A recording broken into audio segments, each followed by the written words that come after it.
লাজুকে আজ নিজের হাতে রান্না করে খাইয়ে দিল অনুভব। হ্যাঁ বন্ধুরা, বিস্তারিত জানতে ভিডিওটিতে একটি লাইক দিয়ে চ্যানেলটি সাবস্ক্রাইব করে সম্পূর্ণ দেখতে থাকুন।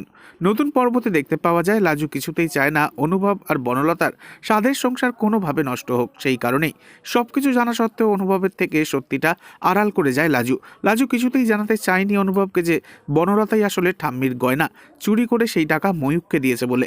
তবে অনুভব আজ লাজুকে জানিয়ে দেয়, আমি বুঝতে পারছি তুমি আসলে সত্যিটা আড়াল করে কাকে নির্দোষ প্রমাণিত করতে চাইছো, কিন্তু সেটা করে কোনো লাভ নেই লাজু। সত্যিটা সামনে আসবেই আসবে, কারণ আমি অফিসারের সাথে নিজে কথা বলবো। অনুভবের বকুনি খেয়ে লাজুর খুব মন খারাপ হয়ে যায়। সারাদিন কিছু খাবার মুখেও দেয় না পর্যন্ত।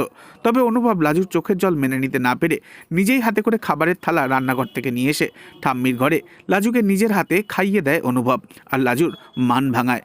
তবে কি বনলতা এবার পাল্টে যাবে, নাকি লাজুর উপকার ভুলে গিয়ে আবারও লাজুর ক্ষতি করতে চাইবে সে? কি মনে করছেন বন্ধুরা, অবশ্যই কমেন্টে জানাবেন। আর নেক্সট আপডেটের জন্য সাবস্ক্রাইব করতে ভুলবেন না যেন। ধন্যবাদ।